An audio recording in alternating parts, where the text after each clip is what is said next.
Hello dear. तो आप लोग कैसे हैं? मेरे उम्मीद से आप लोग ठीक ही होंगे। तो चलिए आज देखिए लेके आए बिहार पॉलिटेक्निक प्रवेश परीक्षा 2022 में जो होने वाला है उसमें जो क्वेश्चन पूछा जाएगा आप लोग, तो हम उससे मॉडल पेपर करवाने वाले हैं। ठीक है, तो हम मॉडल पेपर करवाने वाले हैं आप लोग को डेली इस चैनल पे पॉलिटेक्निक एंट्रेंस एग्जाम के हम मॉडल पेपर करवा रहे हैं सॉल्व। तो आप लोग इस चैनल पे जुड़े रहें और अपना जो भी आप लोग का एग्जाम होने वाला है 29 जुलाई को बहुत ही आप लोग के करीब है। तो आप लोग अगर कुछ भी तैयारी नहीं किए हैं तो आप लोग इस वीडियो सेशन को जितना भी हम बता रहे हैं, अगर आप लोग इस सब वीडियो को देखते हैं तो आप लोग का सिलेक्शन पक्का होगा। ठीक है, आप लोग का सिलेक्शन पक्का होगा। जितना भी हम बता रहे हैं ये प्रीवियस ईयर क्वेश्चन है। ठीक है, आप लोग इसको प्रीवियस ईयर क्वेश्चन मान के चलिए। ठीक है, आप लोग को जितना भी एग्जाम में आता है वो प्रीवियस ईयर क्वेश्चन से ही आता है। ठीक है, तो आप लोग बस ये सब जितना भी क्वेश्चन हम आप लोग को बता रहे हैं आप लोग ये सब क्वेश्चन को ध्यान से देखिएगा। ठीक है, बहुत ही आप लोग के लिए इंपॉर्टेंट होने वाला है। ठीक है, तो चलिए आज का वीडियो में हम स्टार्ट करते हैं। अगर आप लोग अभी तक इस चैनल को सब्सक्राइब नहीं किए हैं तो इस चैनल को जरूर सब्सक्राइब कर लीजिएगा और वीडियो अपने दोस्तों के पास जरूर शेयर कीजिएगा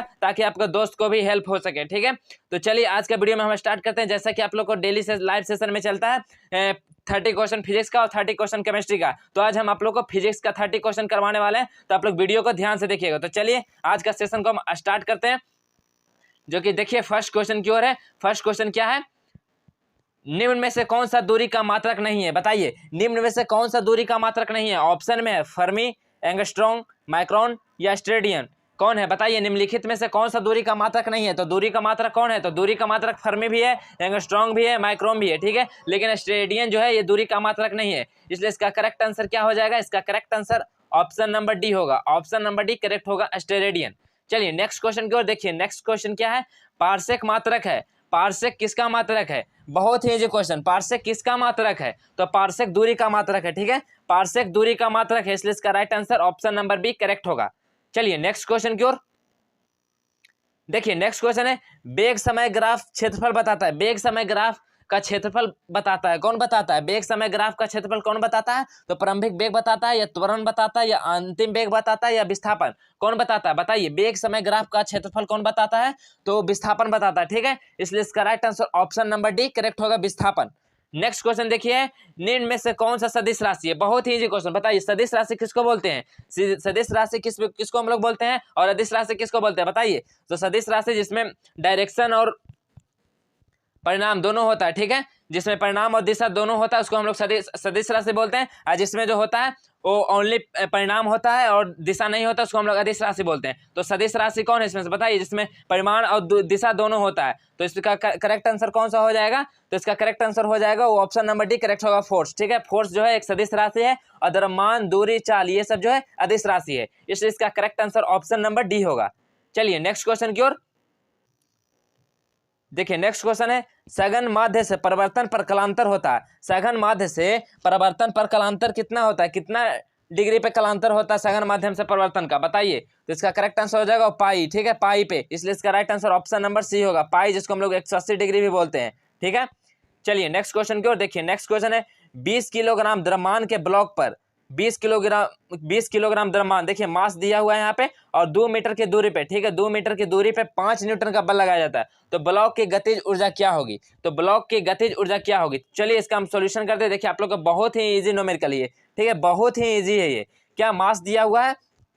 तो चलिए यहाँ से देखिए हम लोग एक्सेलरेशन निकालते हैं। एक्सेलरेशन निकालेंगे तो क्या हो जाता है? F इक्वल टू ए में होता है ना, तो F इक्वल टू ए में तो क्या हो जाएगा? एक्सेलरेशन निकालेंगे तो F/m, तो फोर्स कितना है? 5 न्यूटन। और देखिए मास कितना है?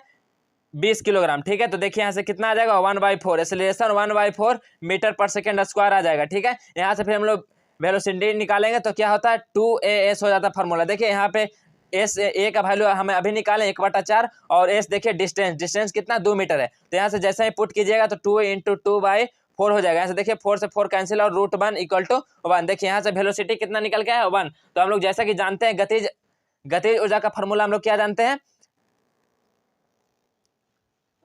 काइनेटिक एनर्जी इक्वल टू क्या होता है? 1/2 mv² होता है। ठीक, हाफ mv²। हाफ मास कितना था? मास देखिए 20 किलोग्राम और वेलोसिटी अभी निकालें 1 का स्क्वायर। ठीक है, तो देखिए 2 से 20 कैंसिल और 10 बार में तो कितना हो जाएगा?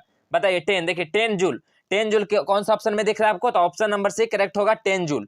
चलिए नेक्स्ट क्वेश्चन की ओर देखिए। नेक्स्ट क्वेश्चन है आवेश प्रवाह की दर को कहते हैं। आवेश प्रवाह की दर को हम लोग क्या कहते हैं? तो आवेश प्रवाह की दर को हम लोग धारा कहते हैं। ठीक है, आवेश प्रवाह के दर को ही हम लोग धारा कहते हैं, इसलिए इसका right answer option number B correct होगा।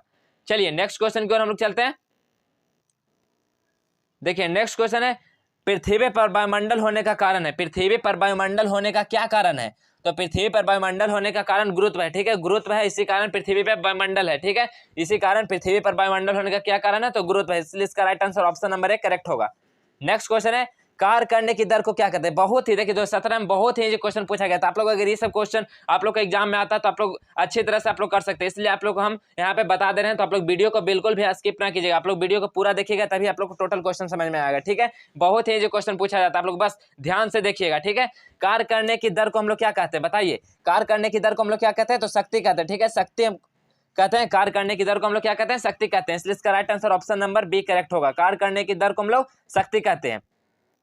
चलिए नेक्स्ट क्वेश्चन देखिए, नेक्स्ट क्वेश्चन है, यदि वस्तु का द्रव्यमान दुगना कर दिया जाए, ठीक है, यदि वस्तु का हम लोग द्रव्यमान दुगना कर देंगे तो वस्तु का गतिज ऊर्जा क्या होगा? बताइए, अभी आप लोग बताएं क्या होता है? Kinetic energy equal to half mv², ठीक है, मास यहाँ पे क्या है? m है, ठीक है, तो इसको हम लोग अगर दुगना कर देंगे तो क्या हो जाएगा? 1/2 इंटू 2mv²। देखिए 2 से 2 कैंसिल होते, क्या हो गया? देखिए ये हाफ mv² होता है, तो यहाँ पे क्या हो जाएगा? Kinetic energy equal to 2 kinetic energy, तो क्या होता है? दुगना हो जाता है। तो यह क्या हो जाएगा? यदि वस्तु का द्रव्यमान हम लोग दुगना करेंगे तो इसका गतिज ऊर्जा भी दुगना हो जाएगा, इसलिए इसका right answer option number B correct होगा, दुगनी।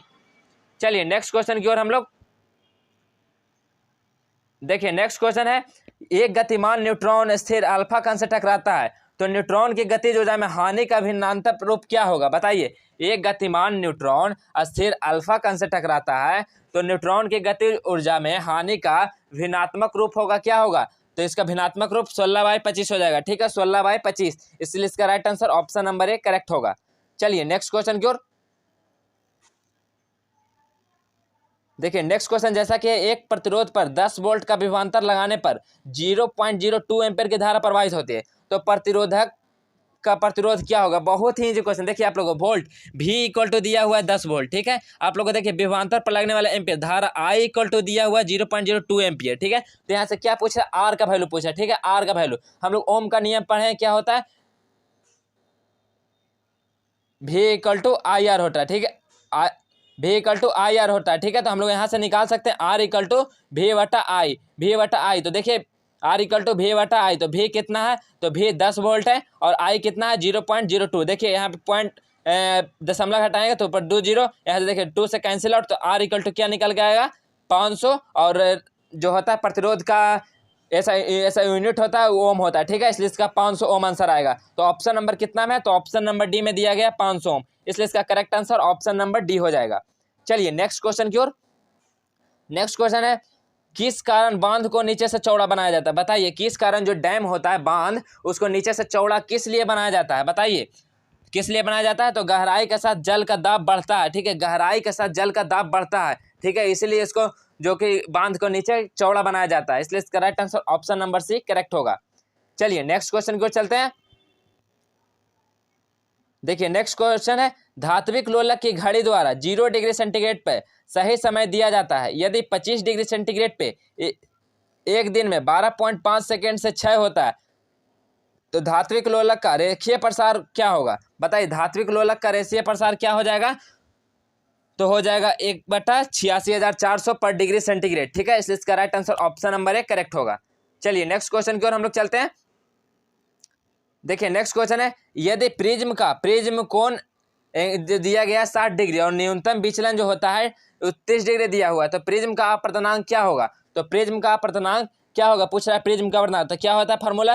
Mu equal to sine A plus del minimum by 2 divide by sine A/2, यही होता है ना फार्मूला। तो चलिए ये फार्मूला का हम लोग पुट करेंगे। ए का वैल्यू देखिए दिया हुआ है, डेल एम का वैल्यू भी दिया हुआ है, तो यहाँ से जैसे ही आप लोग पुट कीजिएगा तो देखिए यहाँ से जो निकल के आएगा साइन ऊपर 60 30 कितना हो जाएगा? 90 डिग्री, 90/2 और नीचे हो जाएगा कितना? साइन क्या था फॉर्मूला? साइन A/2, तो ए कितना है? 60, 60 का आधा कितना हो जाएगा? 30 डिग्री, ठीक है, 30 डिग्री ऊपर कितना? 45 डिग्री हो जाएगा, तो sine 45 degree by sine 30 degree. देखिए साइन 45 का वैल्यू क्या होता है? तो साइन 45 का वैल्यू 1/√2 होता है और साइन 30 का वैल्यू क्या हो जाता है? 1/2 होता है, तो 1/2 देखिए ये ऊपर जाएगा तो क्या हो जाएगा? 2/√2 से 2 काटेंगे तो कितना हो जाएगा √2। देखिए इसका करेक्ट आंसर क्या हो जाएगा, इसका करेक्ट आंसर √2 हो जाएगा। तो √2 कौन सा ऑप्शन में दिया गया, इसका अपर्तनांक क्या हो जाएगा, √2 हो जाएगा। ऑप्शन नंबर 1 करेक्ट होगा। चलिए नेक्स्ट क्वेश्चन की ओर हम लोग चलते हैं। नेक्स्ट क्वेश्चन है, हीरे में प्रकाश की चाल 1,21,000 किलोमीटर पर सेकेंड है, तो अपर्तनांक का मान क्या होगा। देखिए यहाँ पर प्रकाश का वेग जो दिया हुआ है 3 × 10⁸ मीटर पर सेकेंड, तो यहाँ से पूछ रहा है अपर्तनांक। प्रकाश की चाल भी दिया हुआ है और प्रकाश का वेग भी दिया हुआ है, तो अपर्तनांक पूछा तब इसका अपर्तनांक क्या हो जाएगा।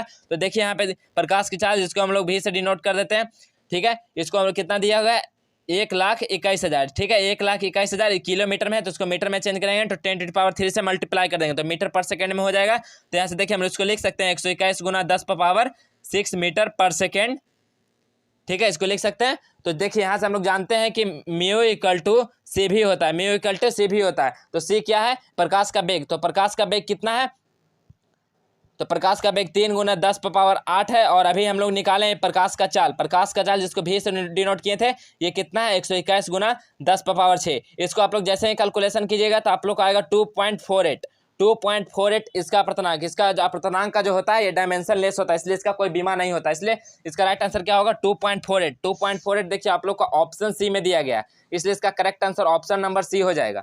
चलिए नेक्स्ट क्वेश्चन की ओर हम लोग चलते हैं। देखिए नेक्स्ट क्वेश्चन है, निम्न में से किस सिद्धांत पर ट्रांसफार्मर कार्य करता है। निम्न में से किस सिद्धांत पर ट्रांसफार्मर काम करता है, तो वो करता है अन्योन प्रेरण पे, ठीक है। ट्रांसफार्मर जो वर्क करता है वो किस सिद्धांत पे करता है, तो अन्योन प्रेरण पे वर्क करता है, इसलिए इसका करेक्ट आंसर क्या हो जाएगा, ऑप्शन नंबर बी करेक्ट होगा। चलिए नेक्स्ट क्वेश्चन की ओर हम लोग चलते हैं। देखिए नेक्स्ट क्वेश्चन है, एक 100 वोल्ट परास का वोल्ट मीटर जिसका आंतरिक प्रतिरोध 20 किलो ओम है, एक उच्च प्रतिरोध आर के श्रेणी क्रम में 110 वोल्ट के स्रोत से जुड़ा है। यदि वोल्ट मीटर का पाठ्यांक 5 वोल्ट है तो आर का मान क्या हो जाएगा। बताइए आर का मान क्या हो जाएगा।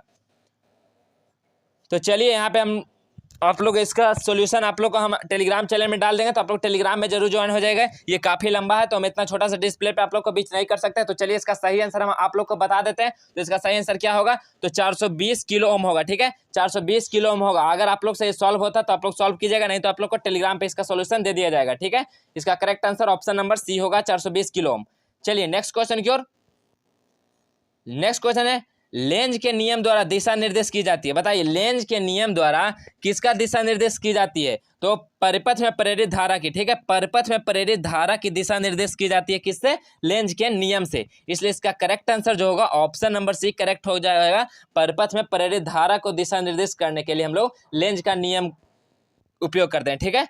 तो चलिए चलते हैं नेक्स्ट क्वेश्चन की ओर। देखिए नेक्स्ट क्वेश्चन बहुत ही इजी क्वेश्चन है, सही संबंध क्या है अगर W इक्वल टू कार, F इक्वल टू बल और S इक्वल टू विस्थापन है। तो बताइए तो वर्क इक्वल टू क्या होता है, बताइए आप लोग। वर्क इक्वल टू क्या होता है, तो बल गुना विस्थापन होता है। तो बल गुना विस्थापन तो क्या हो जाएगा, W equal to F into S. तो ऑप्शन नंबर डी करेक्ट होगा, W equal to F into S इसका सही रिलेशन है, ठीक है। चलिए नेक्स्ट क्वेश्चन की ओर हम लोग चलते हैं। नेक्स्ट क्वेश्चन है, एक असमान अनुप्रस्थ काट अल्फा लंबाई एल तथा प्रतिरोध आर के तार को वृत्ताकार आकृति में मोड़ दिया जाता है, तो व्यास के सिरों पर स्थित दो बिंदुओं के मध्य प्रतिरोध क्या होगा। व्यास के बीच दो बिंदुओं के मध्य प्रतिरोध क्या होगा, तो हो जाएगा R/4 होगा, R/4 होगा, इसलिए इसका right answer option number 1 correct होगा। चलिए नेक्स्ट क्वेश्चन को देखिए। नेक्स्ट क्वेश्चन बहुत ही इजी क्वेश्चन, ओम का नियम क्या है बताइए आप लोग। इसमें आप लोग इसका कमेंट कीजिए, लाइव सेशन में कमेंट कीजिए क्या होगा इसका सही आंसर। आप लोग के लिए टाइम देते हैं हम। ओम का नियम क्या है इसमें बताइए, ओम का नियम क्या है, V इक्वल टू R/I या I equal to V into R या R equal to V² into I या V इंटू IR, क्या होता है बताइए। तो ओम का नियम क्या होता है, V इक्वल टू IR होता है, ठीक है। इसलिए इसका correct answer option number D होगा, V इक्वल टू IR, जिसको हम लोग ओम का नियम कहते हैं। चलिए नेक्स्ट क्वेश्चन की ओर देखिए। नेक्स्ट क्वेश्चन है, किसी तैरती वस्तु का भार बराबर होता है। बताइए किसी तैरती हुई वस्तु का भार किसके बराबर होता है, तो किसी तैरती हुई वस्तु का जो भार होता है उत्प्लावक बल के बराबर होता है। उत्प्लावक बल के बराबर जो होता है किसी तैरती हुई वस्तु का भार होता है, इसलिए इसका correct answer option number 1 correct हो जाएगा। चलिए नेक्स्ट क्वेश्चन की ओर हम लोग चलते हैं। देखिए नेक्स्ट क्वेश्चन है, चित्र में दिखाई गई व्यवस्था में धारा ए और बी को और वृद्धि हो रही है। धारा जो है ए ए से बी की ओर वृद्धि हो रही है, तो लूप में प्रेरित धारा की दिशा क्या हो जाएगी बताइए। लूप में जो प्रेरित धारा होगी उसकी दिशा क्या हो जाएगी, वो दक्षिण की ओर होगी या वामावर्त होगी या शून्य होगी या दक्षिणावर्त व वामावर्त में क्रमशः परिवर्तित होगा। वो क्या हो जाएगा, जब ए से बी की ओर जो धारा हम लोग धारा को प्रवाहित करते हैं तो उसका लूप में प्रेरित धारा की दिशा क्या हो जाएगी, तो दक्षिणावर्त हो जाएगी। ठीक है, दक्षिणावर्त हो जाएगी, इसलिए इसका correct answer option number A हो जाएगा, दक्षिणावर्त। चलिए नेक्स्ट क्वेश्चन की ओर हम लोग चलते हैं। देखिए नेक्स्ट क्वेश्चन है, प्रकाश के किस रंग के तरंग में न्यूनतम प्रकीर्णन होता है। ये क्वेश्चन आप लोग को हमेशा हर साल पूछा जाता है। प्रकीर्णन न्यूनतम किसका होता है, अधिकतम किसका कितना होता है, किसका तरंग दैर्घ्य न्यूनतम होता है, किसका तरंग दैर्घ्य अधिकतम होता है। ये क्वेश्चन आप लोग जरूर रट लीजिएगा। ठीक है, तो प्रकाश के किस रंग के तरंग में न्यूनतम प्रकीर्णन होता है, तो बताइए न्यूनतम प्रकीर्णन किस में होता है, तो लाल में होता है जो न्यूनतम प्रकीर्णन होता है, लेकिन लाल का तरंगदैर्घ्य सबसे अधिकतम होता है। ठीक है, और बैंगनी का जो तरंगदैर्घ्य सबसे न्यूनतम होता है लेकिन इसका प्रकीर्णन सबसे ज्यादा होता है। इसलिए अगर पूछा यहाँ पे न्यूनतम प्रकीर्णन तो इसका जो करेक्ट आंसर होगा ऑप्शन नंबर डी करेक्ट हो जाएगा, लाल। चलिए नेक्स्ट क्वेश्चन की ओर हम लोग चलते हैं।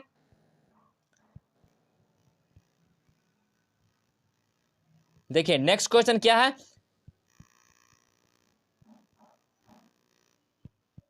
एक 200 ओम प्रतिरोध के चालक के सिरों पे 400 वोल्ट का विद्युत वाहक बल रखा जाता है, तो एक सेकंड में इस चालक से प्रवाहित इलेक्ट्रॉनों की संख्या क्या होगी।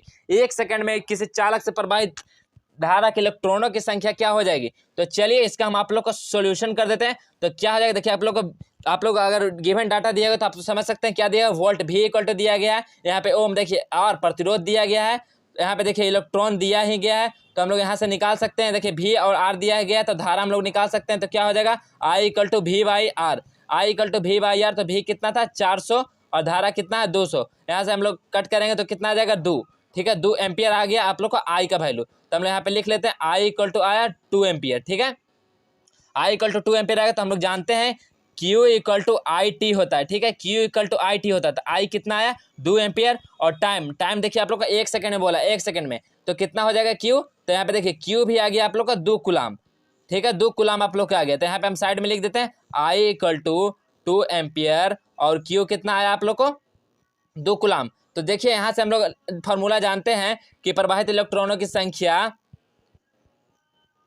N इक्वल टू क्या होता है, Q बाई ई होता है। ठीक है, Q बाई ई, तो Q कितना आया 2 और इलेक्ट्रॉन कितना दिया होगा 1.6 इंटू 10 टू द पावर -19।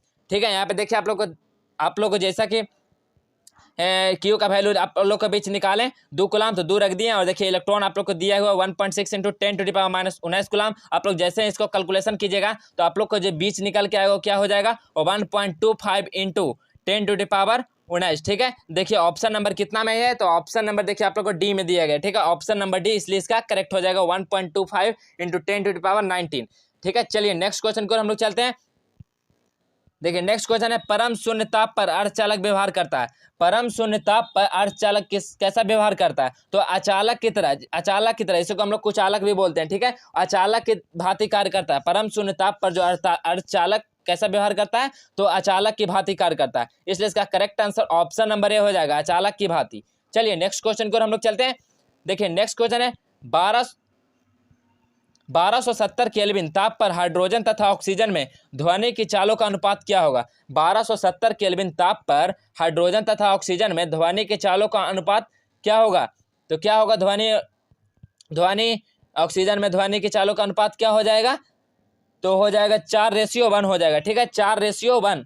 ठीक है, इसलिए इसका correct answer option number A हो जाएगा, 4:1।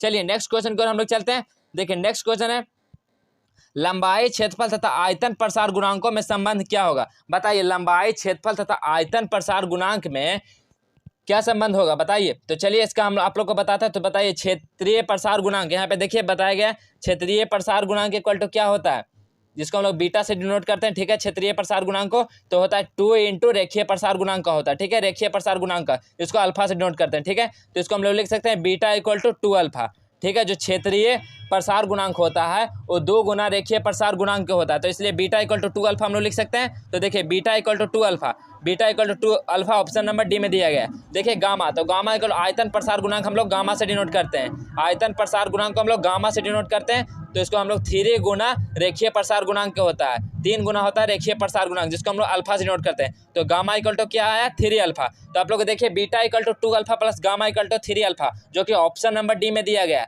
तो ऑप्शन नंबर डी इसका करेक्ट हो जाएगा। तो चलिए आज का लास्ट क्वेश्चन जो कि फिजिक्स का है, तो लास्ट क्वेश्चन देखिए, एक चालक में 5 मिनट में 90 कूलम आवेश प्रवाहित होता है, तो चालक में धारा का मान क्या होगा। बहुत ही इजी क्वेश्चन ये है। एक चालक में 5 मिनट में 90 कूलम आवेश प्रवाहित होता है, तो चालक में धारा का परिणाम क्या होगा बताइए। तो चलिए इसका देखिए आप लोग, Q इक्वल टू आप लोग को क्या दिया गया है, Q equal to 90 coulomb, Q equal to 90 coulomb दिया गया। T इक्वल टू आप लोग का कितना दिया गया 5 मिनट, 5 मिनट को हम लोग सेकंड में चेंज करेंगे, 60 से मल्टीप्लाई करेंगे तो क्या आ जाएगा 300 सेकंड। ठीक है 300 सेकंड। तो हम लोग जानते हैं क्या formula, Q equal to I T, Q equal to I T. यहाँ से क्या बोल रहा है धारा निकालने का, तो धारा को हम लोग I से डिनोट करते हैं, तो I इक्वल टू क्या हो जाएगा Q बाई टी। तो Q कितना अभी है, Q दिया हुआ है 90 कूलम और T कितना है 300 सेकेंड। तो इसको जैसे ही इसको हम लोग डिवाइड देंगे तो कितना आ जाएगा, तो हो जाएगा 0.3। ठीक है 0.3 आप लोग को 0.3 एम्पियर। ठीक है धारा को हम लोग एम्पियर, धारा का ऐसा यूनिट एम्पियर होता है, इसलिए एम्पियर से इसको लिखेंगे 0.3 एम्पियर। तो देखिए ऑप्शन नंबर सी में दिया गया है 0.3 एम्पियर, इसलिए इसका करेक्ट हो जाएगा ऑप्शन नंबर सी करेक्ट होगा। तो देखिए आज का सेशन में आप लोग को फिजिक्स का 30 क्वेश्चन जो कि बहुत ही इंपॉर्टेंट था आप लोग को कराया गया होगा। अगर आप लोग को ये वीडियो अच्छा लगा होगा तो वीडियो को लाइक कीजिएगा, अपने दोस्तों के पास जरूर शेयर कीजिएगा। अगर आप लोग अभी तक चैनल को सब्सक्राइब नहीं किए हैं तो चैनल को जरूर सब्सक्राइब कर लीजिएगा और बेल आइकन को प्रेस कर लीजिएगा, ताकि आप लोग को जितना भी आप लोग को पढ़ाया जाए आप लोग को सबसे पहले नोटिफिकेशन मिलता रहे। ताकि आप लोग का एग्जाम काफ़ी करीब आ चुका है, तो आप लोग को अब ज़्यादा पढ़ने की टाइम नहीं है, तो आप लोग बस मॉडल पेपर आप लोग को इस चैनल पर सॉल्व करवाया जा रहा है। आप लोग का 10 ईयर का आप लोग को सॉल्व कराया जाएगा, इससे बाहर आप लोग को कोई क्वेश्चन नहीं आएगा। तो आप लोग बस जितना भी बता रहे हैं आप लोग इस क्वेश्चन को पढ़ें और अच्छा कॉलेज में सिलेक्शन हो। ठीक है तो चलिए आज के सेशन में बस इतना ही, हम मिलते हैं नेक्स्ट वीडियो में, तब तक के लिए इतना ही। जय हिंद जय भारत।